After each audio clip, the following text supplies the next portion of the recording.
Good evening, ladies and gentlemen, and welcome to this cultural session from the Augusta Heritage Center. I'm Seth Young, Augusta's director. Tonight we're pleased to bring Bob Thompson and his talk about his jazz piano journey in the southern part of West Virginia as he was learning that style. We welcome you to this YouTube party and encourage you to use the chat. If you have any questions for Bob, just go ahead and pop them down there, and then at an appropriate time we'll ask him those questions. The sponsors of this evening's event are the National Endowment for the Arts, the West Virginia Department of Arts, Culture, and History, Davis and Elkins College, and the West Virginia Humanities Council. We're live tonight from Harper McNeely Auditorium on the campus of Davis and Elkins College, and with us is Bob Thompson and his jazz piano journey.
All right, so that was an old standard, one of my favorite tunes. It's called Nancy with the Laughing Face. And so I was just going to talk to you a little bit about my piano journey, and it is a journey because I'm still on it. It's one of those journeys that you never arrive at the destination because the further you get down the road, you look at a sign and it tells you how much further you have to go, and it's really a lifelong journey. But what I'd like to do today is just take you back to the beginning because I came from New York to West Virginia, and with my trumpet in hand. I was a trumpet player and a trumpet major in college, and I came here to go to West Virginia State, which is in Institute, West Virginia, which is about 10 miles west of Charleston. And it was an interesting time to be at the college. It was as you know, probably know, it's a historically black college, and integration was just starting to happen. But there were students there from all over, from New York, New Jersey, Detroit, South, Atlanta, Florida, so forth. So it was a chance to hook up with people from all over the eastern part of the country. And there were a lot of jazz fans on the campus. One of the things that I found out really early is that a lot of people had brought with them their record players, we called them then, their small stereo systems, and listened to albums. That was a big pastime. And so a lot of people liked to listen to jazz. So we'd be in a room there in Gore Hall where I stayed, playing cards, and there was always jazz playing. So I began to really enjoy the music and wanted to find out more about playing it. So I found out that there was a small jazz group on the campus. It was 5 pieces. It was piano, bass, drums, trumpet, and saxophone. So as soon as I heard the band, I knew that the trumpet spot in that band was closed because they had a great trumpet player. His name was Mitchell Lee, and he was just phenomenal. He in the style of Lee Morgan, Freddie Hubbard, that kind of thing. He was a big fan of Clifford Brown, for example, and of course Dizzy. And so they needed a piano player eventually because the piano player was graduating. So I started hanging out with them, just playing piano, so I could hang out with Mitchell Lee, the trumpet player, so I could find out what I could learn from him, so I could pick his brain and learn some of the music. I had a basic knowledge of chords, and I thought, okay, I'll just do that until he graduates, and then I can move into the trumpet spot, which never happened. But so he would really school me at night. He would give me tunes to learn and talk to me about the music and introduce me to a lot of jazz players that, for example, Oscar Peterson, the great Oscar Peterson. And Oscar Peterson became really my idol. I just loved the way he played. I loved his bluesy style and his bluesy take on the standards that he played. So I started trying to emulate him, not successfully, but that was a direction I wanted to go in because it's like learning a language, and that's how we learn language is by imitation. We imitate people that we hear. So I started with him, and anyway, as time went on, the horn players graduated, and I was left with a trio. So that was the beginning of my experience playing the piano, playing jazz piano. At that time, West Virginia State didn't have a jazz program as such, as most colleges didn't. You had the Berkeley School of Music that had a jazz program. There might have been 1 or 2 others in North Texas and University of Miami. But for colleges in this region, there wasn't a jazz program as such. So one day, my band instructor, his name was Thompson, he called me his junior partner, and he took me downtown and introduced me to a place called the Crazy Horse Cafe. And it was there that I got introduced to the Charleston jazz scene. And I say Charleston jazz scene, it was actually a jazz scene. It wasn't a big jazz scene, but it had quite a history of jazz musicians coming through here. In fact, going all the way back to the riverboat days, and this ended just before I got to Charleston. But it was my understanding that there was a boat called the steamer Avalon that used to come up the Mississippi from Memphis and come into Charleston and then continue from Charleston back to the Mississippi and go up to Davenport, Iowa, and then make the same return trip.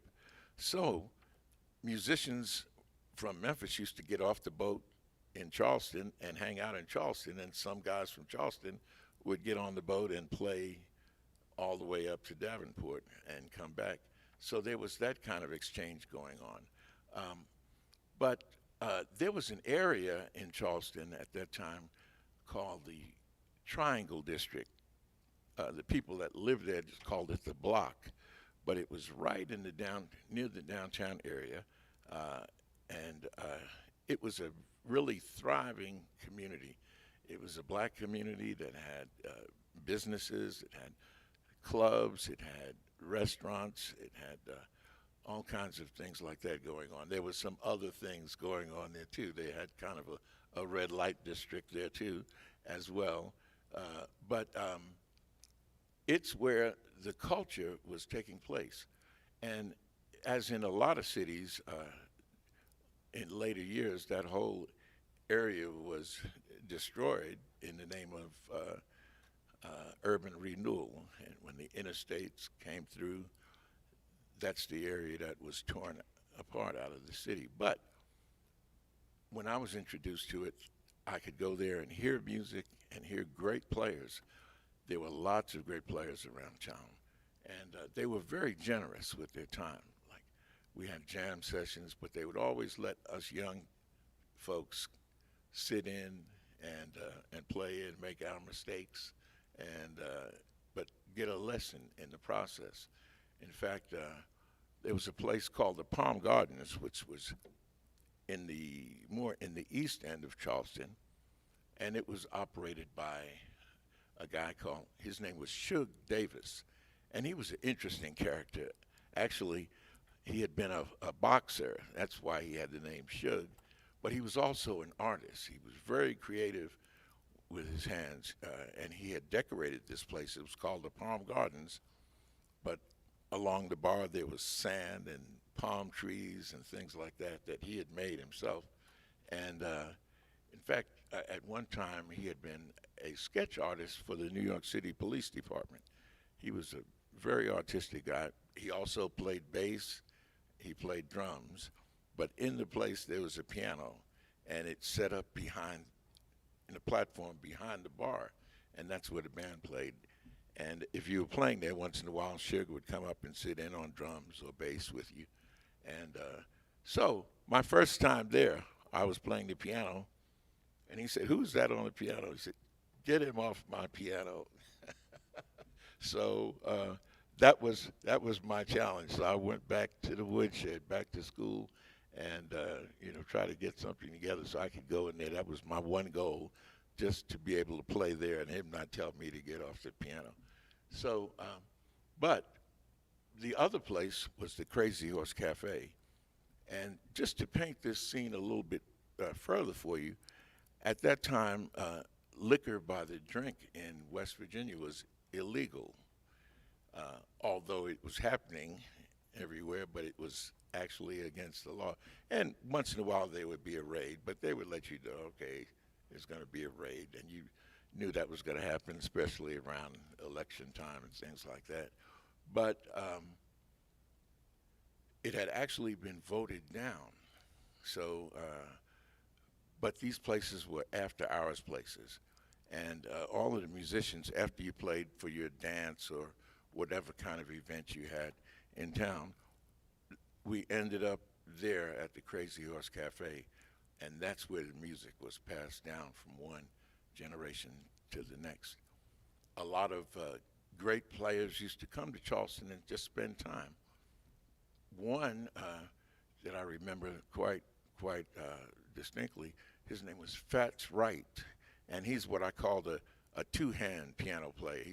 He played more in the Art Tatum style. You know, he played the whole piano, which we used to sit and there were 3 or 4 of us piano players sit right in front of him and watch him play, and he smoked the pipe, and I just loved what he did. So, but it was an inspiring time, and so when they would let me sit in, I'd go to the piano when I thought I could, and then one of the players would stand behind me and call out the chord changes to me and tell me, okay, no, that's not right, it's B flat or it's C. And then he'd say, all right, you got it, kid? All right, and then he'd go and sit down, and then I'd have it, you know. So that was exciting.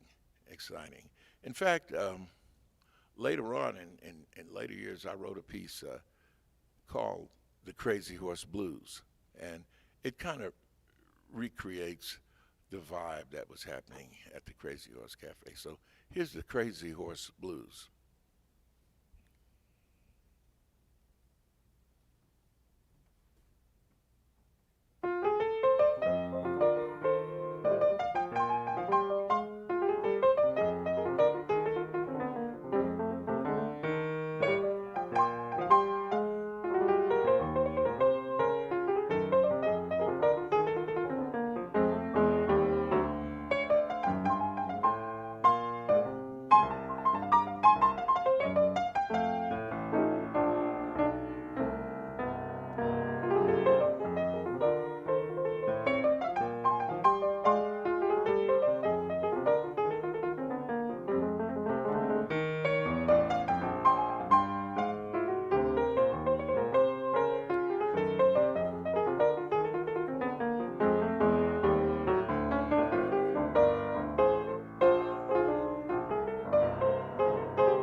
All right. So the Crazy Horse Blues. I met a lot of great musicians at the Crazy Horse. One of them was a singer. Her name was Ann Baker. And Ann Baker was like a connection for me with really the roots of jazz. Ann had, she sang with Louis Armstrong. She sang with Billy Eckstine's band. In fact, she replaced Sarah Vaughan in Billy Eckstine's band when Sarah Vaughan left and went out on her own. And she came to Charleston with the Basie band and decided to stay in Charleston. She fell in love and decided that Charleston was going to be her home. And so I was fortunate enough to get to play with her. She was she had the music in her ears. She wasn't a student of harmony or theory or anything like that, but she knew what it was supposed to sound like. In fact, she would tell me sometimes we'd be in a rehearsal and I was playing something for her, and she'd say, "Bobby, I don't know the first thing about music, but I know that that's not it."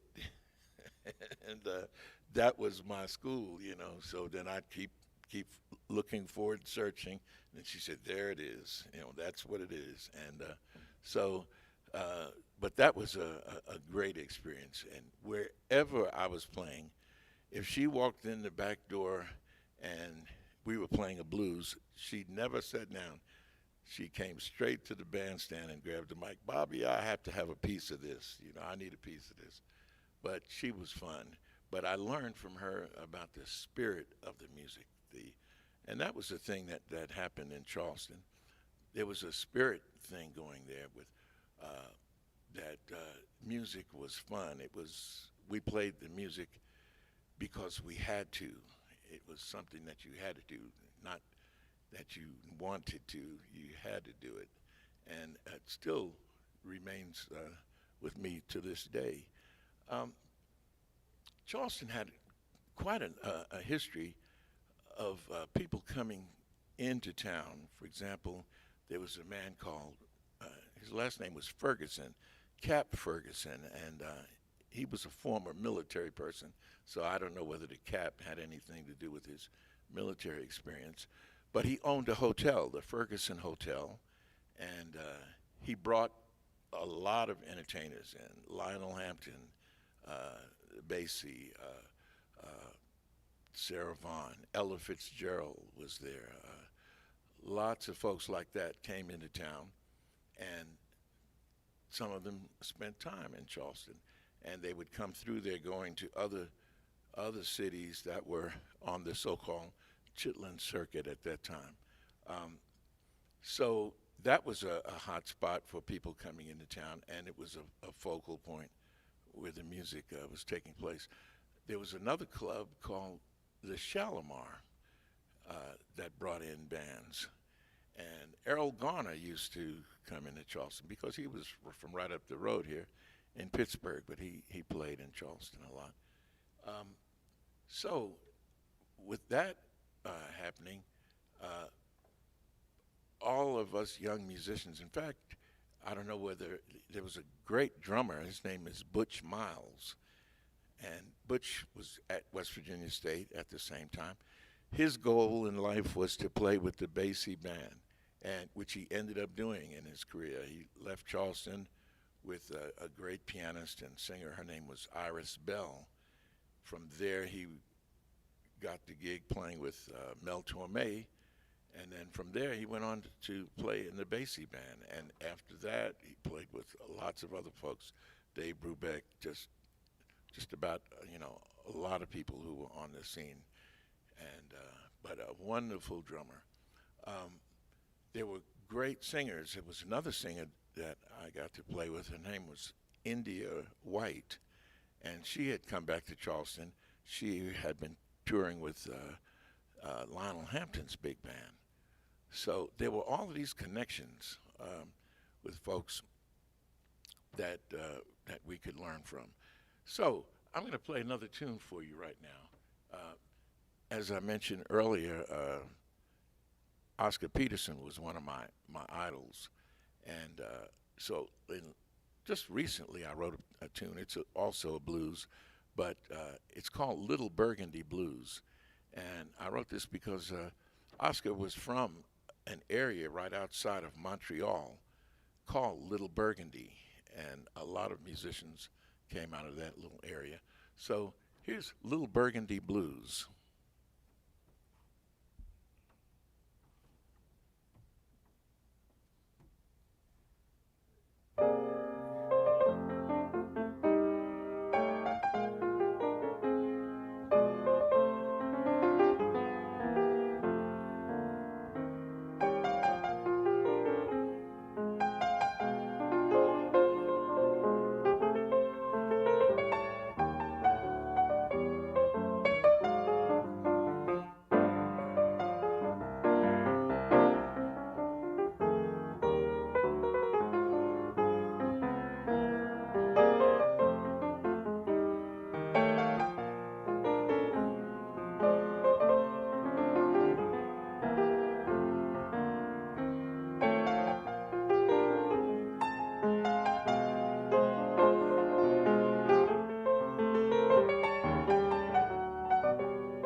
All right.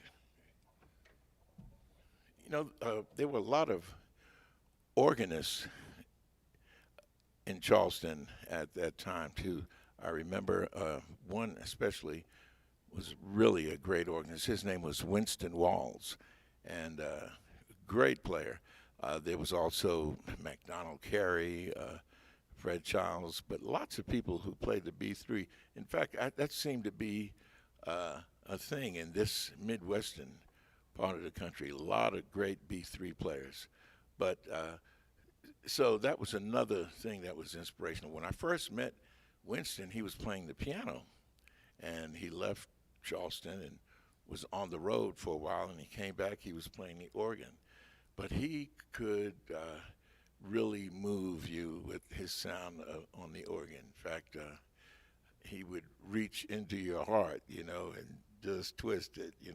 I heard him play Misty one night for 30 minutes, and it was an interesting 30 minutes, and it was one that I'll never forget. But great players.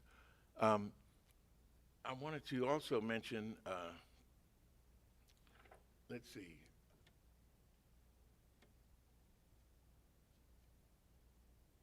Okay, yes. I wanted to talk about a little bit about Bill Evans because I talked about Oscar Peterson. But Bill Evans was another person who was really influential, not only for me, but all pianists, because the things that he did kind of changed the way people approached harmony on the piano, his chord voicings and things like that. There's a piece that he wrote that I loved to play then, and I'll see if I can remember that. It was called Waltz for Debbie. Waltz for Debbie.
So once the scene in Charleston changed, it changed when uh, liquor by the drink became legal. And actually, it wasn't really, the law wasn't changed. They just made a definition of what a private club was. And if you followed that definition, you weren't selling to the public. So then it was all right. So, but what it did is it put a lot of these small clubs out of business because they couldn't afford the licenses and they couldn't comply with all of the regulations. You had to have food had to be a certain percentage of your business. Well, just lots of little things like that. So things changed, and but you had new clubs that sprung up all over town, and but the scene was still there, and musicians still got together like on Sundays after in the afternoon, late afternoon, for jam sessions. That was something that was always remained a part of the Charleston jazz scene. In fact, in later years, the West Virginia Division of Culture and History became involved with jazz, and they sponsored what we call the West Virginia Jazz Festival, where artists from all over came into Charleston, and it was free and open to the public. But it was more than just a concert series, because not only did we have artists like Dizzy Gillespie, B.B. King, Marion McPartland, Joe Williams, you name it, but all of a lot of the college programs that had jazz bands, they were also invited, and a lot of the jazz bands from around the state. I remember a real fine pianist, his name was Joe Belcastro. He was from Shinston, West Virginia, which is near the Fairmont area. He came down. Jim Miltonberger from West Virginia University. But anyway, it also promoted interaction, because when an artist came in, like Dizzy or whoever, in the afternoon there was a session for musicians, which would be kind of a workshop where he would talk, the artist would talk to the musicians and, you know, answer questions and that kind of thing, demonstrate certain things from the stage, and then the concert would happen that night. But at the end of the evening, on the weekends, there would be a jam session on stage with West Virginia musicians and some of the people that came in from out of town. So it was promoting interaction, and again, it was another chance for a learning experience. That went on for several years during the 80s. And when that died out, some folks took over, called the Charleston Jazz Series, and they continued to bring artists in. It was a subscription series. I think they did maybe 8 concerts a year, and so that was also a great thing. But for me, in the 80s, I was starting to play on the road. In fact, there was a person who was really influential in helping me to get my music out to a wider audience. His name was John Blake. He was a great jazz violinist who had graduated from West Virginia University, lived in Philadelphia, but he had played with Grover Washington, McCoy Tyner, and folks like that. But he heard me play, and he said, you know, you need to start recording your own music. And so he produced the first 2 recordings that I did that were distributed nationally. One was called Brother's Keeper, and the other one was called Say What You Want. And we had great musicians, Omar Hakim, Gerald Veasley, Kevin Eubanks, and folks like that. And so that was the next step for me. It was recording, and still studying as I am today. But another thing that had a big impact on how I looked at music was I was able to go to Brazil and spend some time there. And in Brazil, I could feel how much a part of the fabric of everyday life music was. I would talk to musicians down there, and piano players, and say, well, who's your influence? Who inspires you? And he said, well, I just go out on the street and listen to people, because that's where the music is. And lots of people played music. In fact, at gatherings, sometimes at the end of the night, they had what they called a circle of samba, where someone just pull a guitar down and start playing, and then that guitar would get passed around and other people would do tunes, and that was usually the end of the evening, the circle of samba. So, but the thing I liked about the music, it was direct. It was from heart to heart, you know.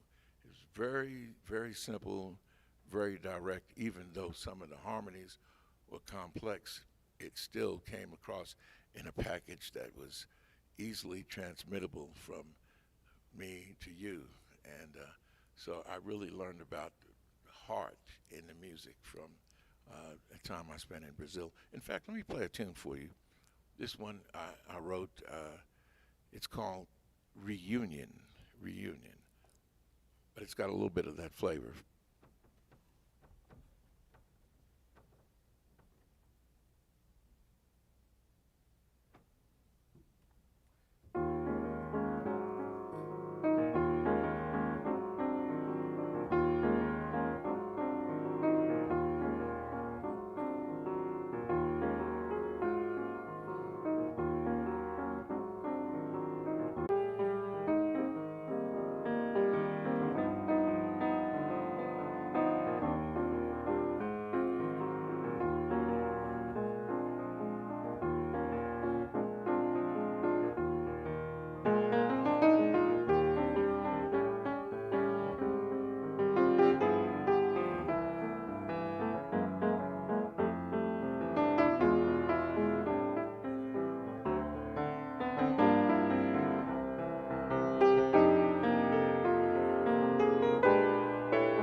So do we have any questions? Okay, great. Before we get into the ones that have come in online, I've got a few for my own edification. Okay. We spent some time last year talking with Dr. Wilkinson, a professor emeritus of music history at West Virginia University, and he did a lot of research into the coal camps in southern West Virginia, and particularly that they were one of the best paying gigs for a big band that came out of New York or Chicago at that time, squarely on the circuit pre-war. He says that the rubber shortage during the war literally took the wheels off of the tour buses. Lady D comes from one of those communities, Yes. Doris Fields.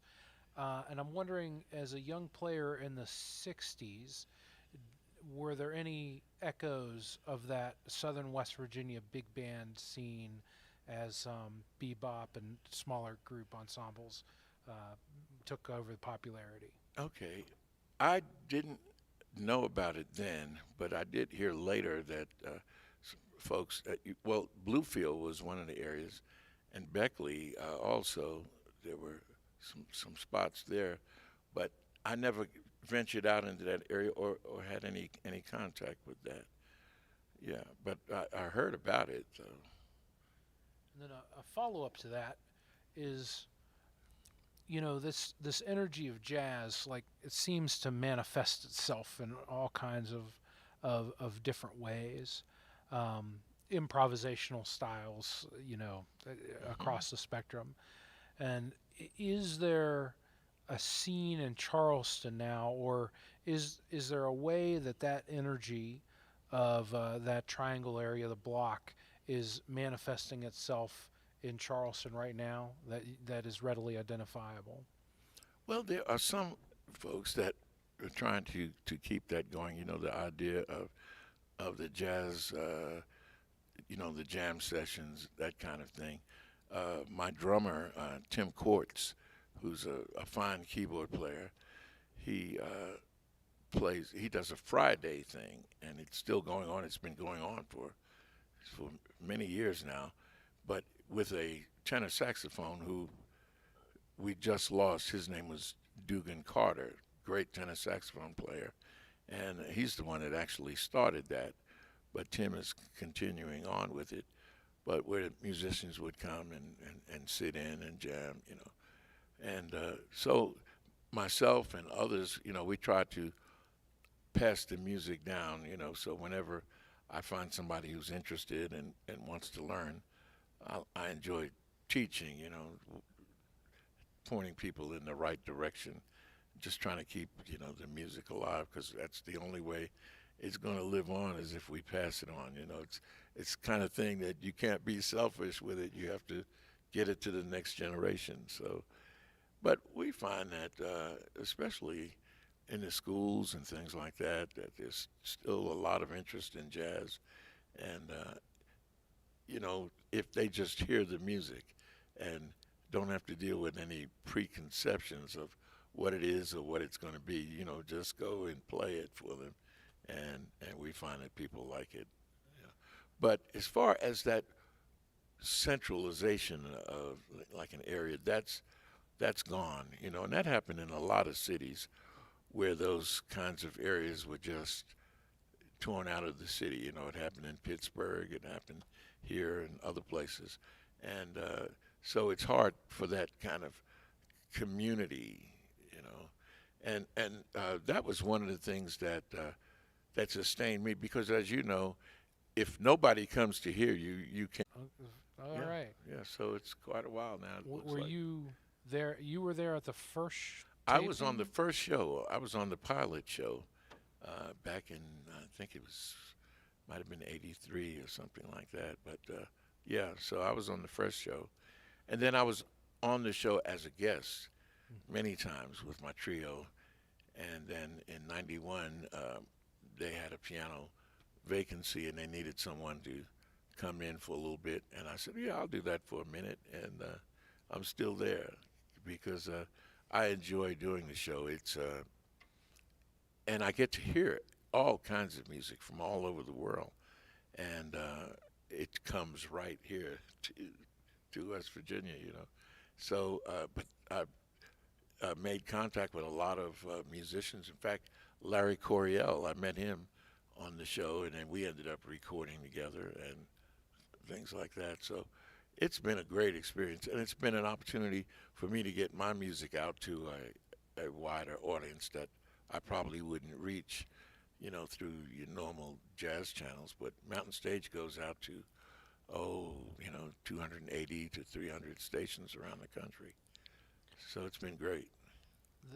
This question goes beyond Mountain Stage, but I would assume that playing with master musicians week after week, this could come up during the general course of your shows. But has there ever been anyone that you've deeply admired that you've been able to? And one of the things I learned from him was he told me that because he kept wanting me to just go ahead and play. He didn't look at his piano player as being a backup musician, because he said, I learned to sing like with the Basie band, and they didn't have any charts written especially for me. So they just played, and I had to find my little spaces in there to sing. So he would always just go ahead and play. And so I learned about the real spontaneous nature of the music, because he said, I don't know what I'm going to sing until I hear what you play, and I'm going to sing off that. So don't wait for me. Go right ahead and play. And that was a learning experience, and something that I always wanted to do, because I love playing with singers, but playing with him was really, like the pinnacle of working with a jazz singer anyway. When we were talking right before we started the broadcast, you had mentioned that, like, in Charleston during that time, everybody played with everybody, and it wasn't always that way. You mentioned moving to St. Louis, and frankly, it being racially segregated, who would play with who, and the fact that there was even two different musicians unions in St. Louis at that time. That's exactly right, up until 1970. But in Charleston, we all played together, and I think it's a lesson that for life, if it could be like that, because the only requirement was, can you play? If you could play, you're in, But I never thought about any racial aspects of the music scene, because at the time when I started, most of the clubs were black-owned clubs, but we had white audiences, and all of the musicians came. So there was an interplay. We had a lot of, in fact, engineering and music seemed to be a combination. A lot of engineers played music, and we had some great trombone players and saxophone players who were in the Charleston area working for Union Carbide, who used to come to the jam sessions, and great jazz players. So at Al Gasper, a great saxophone player. I mentioned Butch Miles, and there's a great guitarist, Vince Lewis, who is now back in West Virginia. He spent a lot of his career in Florida and in Virginia, but he travels all over, He's a wonderful jazz guitarist, but he's back in West Virginia, living in Bluefield, teaching at Bluefield State. So he's starting to play around West Virginia. But we all learned together. I remember the first time I met Vince, I was playing with, we had a couple of jazz orchestras. One was called the Ned Guthrie Orchestra, and then there was the Mel Gillespie Orchestra. But I got a call from the Ned Guthrie Orchestra, and they were playing some tunes that I didn't know, and there's this kid, high school kid sitting on a stool playing a guitar, calling out the changes to me, saying, yeah, this is, it's B flat, E flat, I said, who is that? Well, it was Vince Lewis, and then we spent a lot of time playing together in a quartet. Vince Lewis, Jim Martin on bass, and great Frank Thompson on drums. But we played together for many years. In fact, we just had a reunion not too long ago at the Music Hall of Fame in Charleston. Jim Martin and Vince Lewis and myself, we got to play together, first time in many years. But it was a great scene, great camaraderie, because we were all in the same boat. We all had the same goals. We all wanted to learn as much as we could about playing this music that we love. Well, if you ever get a chance to check out Bob's band, Bob Thompson Unit, they have absolutely taken up the mantle. Eric, the tech director, is sitting right here with me, and I had a chance to see you guys in Marlington over the weekend at the new outdoor facility at the Marlington Opera House, and just a wonderful performance, man. And we can't thank you enough for continuing to preserve jazz in our state. Not only preserve it, but move it forward, because the music you were playing was not jazz as in a museum, not to be touched music. Yeah. It was definitely, you could tell that you had learned in the era that you had learned in, but you were moving it forward into its modern incarnation. Yeah. And it was just an absolute outstanding performance. Well, I thank you for that. I'm really blessed to play with some great musicians. Tim Courts on drums, John Ingram plays bass, and Ryan Kennedy plays guitar. And so I'm the oldest person in the band. So but what happens? They're from different generations themselves, and they each bring something different to the music. And so I always tell them they keep me going, because they have the fire lit. The fire is there.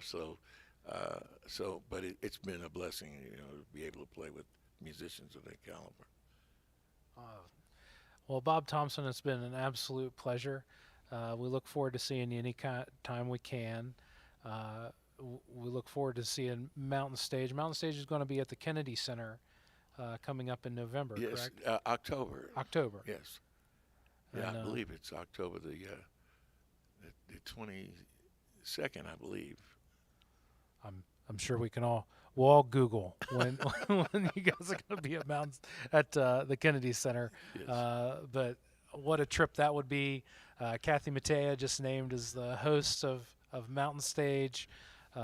It's just sounds like it's going to be a great party and a great show out there that Absolutely. Day. Well, thank you for having me, Seth and Eric. This has been great. Always enjoy working with you, and thanks to Augusta, and thanks to the West Virginia Humanities Council. Absolutely. Well, I'm going to be honest with you folks. We have some cachapas waiting on us down at El Gran Sabor after this. Bob, would you be so gracious as to play one more before we sign off here? Okay. All right. Let's see. This is a tune written by Toots Thielman, a great harmonica player. It's called Bluesette.